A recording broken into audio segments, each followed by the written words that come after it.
Hi everyone, so today we're gonna talk about the relation between pitch and our vocal effect and vocal technique. Many people think that if I'm using vocal effects and I'm going on screaming or growling or whatever, I use the same technique throughout my range, and that's not really what happens, because there are different rules, different acoustic rules that we have to obey when we go up and down in pitch in order to make this wonderful scream. So I've divided it to high, mid, and low, and of course there are like mid highs and mid lows, but I'm trying to simplify it. On higher pitches, we will hear more of what people might call fry, and this sounds like. On mid range, we have more what you may call distortion or false chords, and I know some people may call this fry as well, because it really depends on the mix between these two. Sometimes they can have false chords and fry activated at the same time. I'm referring to the anatomy when I say that. I'm gonna call it false chords because the noise is different than what happens here, and the anatomy is different from what happens here. And this sounds like yay! Wow! On the lower parts, we may hear something more gurgly that people may refer to as grunt or growling. So as you saw, these are three different sounds, and they're produced differently and with different techniques that we should learn, with acoustic rules that we should learn and obey in order to make them happen. It's not the same thing that's going on, and I don't just go up and down in pitch to make that happen. So I'm gonna give you tips for all of those, but just a word of caution, please, if you're into it and you really want to get better at it, please go to a vocal coach that knows this stuff and can teach you how to do it, so you won't harm yourself in any way. Your health is above all, remember that. So please refer to this video as educational, and you can try, of course, the things that I show here, but please be careful and notice how this feels. Everything we do with our voices shouldn't hurt or feel bad in any way, and we can do all this stuff without harming ourselves. So if we're talking about acoustics, they change because we're changing our pitch, so most obviously something will change in our vocal tract, in our shape of mouth, in our volume, everything. So if I'm going for a high fry, I would probably go for a falsetto underneath, meaning I don't need to push the sound or make it like fuller or what people call chest voice.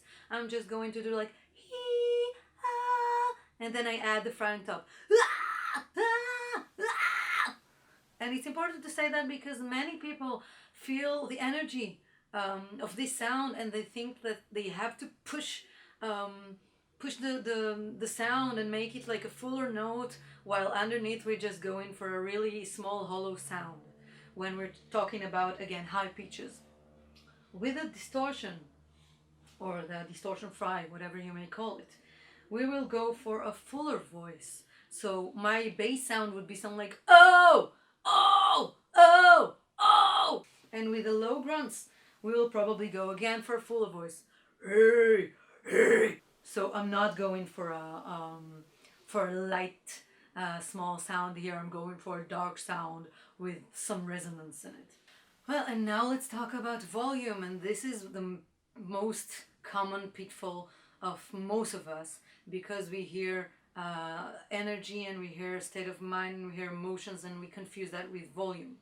To make a high fry, we need a low volume. This cannot live in higher volumes. So if I'm going for like yow, maybe the camera amplifies me a little bit, but I'm like at volume 5 tops. If I'm lower in pitch, I'm going for like a 3 or 4.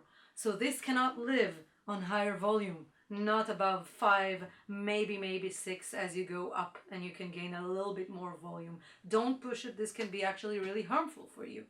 And then people are asking why many singers sound so loud when they do it. So they actually don't. They have a good mic technique. They're loud on volume. The sound technician just turns the gain of the microphone up and with lots of reverb, and then it sounds really, really great when they do that. Or if they're in the studio, they're overdubbed and they're produced, and they have all this help from the sound technician that can make them really sound great. Try to search for the live versions of the singer you like who sing like this, for their live versions, but for those that are taken like with a phone, so they're not produced and they're not mixed properly, just someone that filmed it with his or her phone, and then you can actually see how they sound like when they do it live and how they hold the microphone close as opposed to how they sound in a studio. And most of the time we will discover that they sound so much smaller than we thought they would be. So with the distortion we will aim for medium volume, meaning 4 to 7 if I'm talking about a scale from 1 to 10. So again, don't push the volume here, you don't need it, it may be harmful. This sound, it depends on the sound that you're doing exactly, because there are many variations to this, but most of the time you won't need a higher volume here, and as you lower down the volume you get more compressed, which is usually what you want with the sound. Compare A, which is a loud volume, to, for example, Whoa! Which is much lower volume and a sound more compressed and more squeezed and more beastie in a way.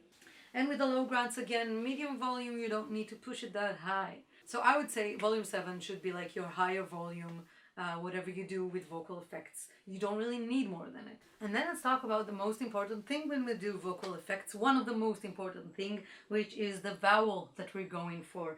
And some of you may not know that, but the vowel creates all the acoustics in our mouth, in our vocal tract. So this is why it's so important to use the vowel that gives us the most from whatever sound we do.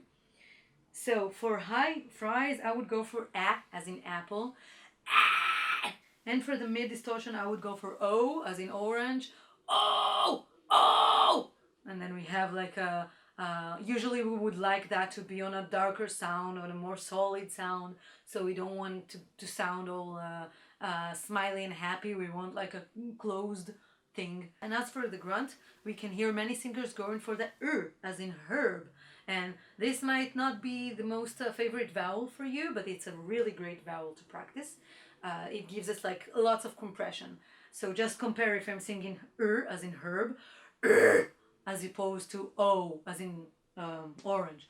Oh, oh. The overtones are different. The gives us a bit more compression. So that might be a great practice vowel for this kind of sound. So if we talk about vowels, the next thing would probably be, and maybe you guessed it, the mouth shaping. So with a high fry, I would go for a smile, like a really crazy smile, and it goes with the A so well. And then with the mid distortion, I would go for a more rounded shape to create this all this compression again. Oh, oh! And with a low grunt, I would go for a rounded mouth again, maybe with a little bit more use of my lips. So I'm a little bit pouting my lips here to make this. See how I'll play with my lips to create the dynamics. So if we're talking about the projection of the sound, like how open or closed it might sound, then for the high fries, we would go for a more open sound. Like I'm throwing it out. As opposed to the mid distortion. Here it can be open or more held back, and it depends on the genre. In most modern metal we will hear a more held back sound, so I can go for oh open, oh, or for a more held back one, oh, oh. And many singers will choose the held back one because it gives them again more compression, a more beastie like sound. And this is a really nice sound to create. Adding a little bit of a hold into the sound doesn't mean you're squeezing or you're closing something in your throat. That's actually a really bad thing to do. So it's not a squeezing, but imagine that you want to talk, but you're a bit holding back from it, so you don't go like hey, hey, hey. So you're like holding it back, keeping it to yourself, in a way. And a nice trick for that is raise your soft palate, like you're a bit surprised. Oh, oh, and then you have it. And for the low grunt, we would probably again go for a more open sound. And then we can create a sound that's more solid and more sounds like very devilish in a way. And just so you know what you're aiming at when you're producing the sound, what you're expecting to hear. With a high fry, we would probably hear something that sounds like needles. It's very like scattered. You can hear it's like very chaotic in a way. And with the distortion, we will aim for something that sounds more like a white noise. So if I draw it, it would be more like this and less like this. Hey! So that's probably, you can hear a big difference between these two. Hey! And this is why I call it distortion and not fry, because this can be, it can be mixed, white noise plus some fry in it, some needles in it, but we still can hear like a wave that may look like this if I draw it. And again, anatomically wise, these are different things that are at play here. So actually it's two different places in the vocal tract that start to vibrate when we do it. And with a low grunt, we would be looking for something that sounds more like a sigh or a bark, you know, like I don't care, and then add some gurgly thingy to it. So maybe bark like a big dog, or like sigh air with lots of wet thing or rolling thing in it. So I hope that it was clear, and maybe now you can hear more difference to what you're doing or what you hear people do, and always try to see like where in the pitch they are, and then how we can categorize them, to what technique they may do, or how the sound sounds to us. So maybe let's take a phrase and go for each one of them. So I'm gonna go with fa corona. So if I'm doing it in a high fry, I'm going for a falsetto, going for a lower volume with a as an apple, and I'm smiling, and I'm aiming for an open sound. It's not held back, and then I'm aiming for something to sound more like needles. So I go like fa corona. I like this one. I hope you like this one. So if I'm gonna do it in the same phrase on distortion. So I'm going for a fuller voice, medium volume, like in orange. So fa corona will go more like fa corona. I'm gonna take it with a rounded mouth and a little bit held sound, and I'm aiming for a white noise. So it's gonna sound like fa corona. And again, I'm in mid-range, pitch-wise. And then if I'm taking it on the grunt one, I'm gonna go for a fuller voice, medium volume, as in herb, so per corona. I'm gonna round my mouth and pout my lips a little bit, and I'm going for an open sound again, and something that sounds more like a bark or more like a sign. Per corona. Yeah. So that was it. I hope you enjoyed it. And again, this is not gonna teach you how to be a growler or a screamer, just maybe to clear the fog around what you hear people do and what you yourself do in your singing. If you liked it, please say yay. If you didn't like it, then fuck you. And please leave your opinion and thoughts in the comments below. Have a nice day, and fuck Corona!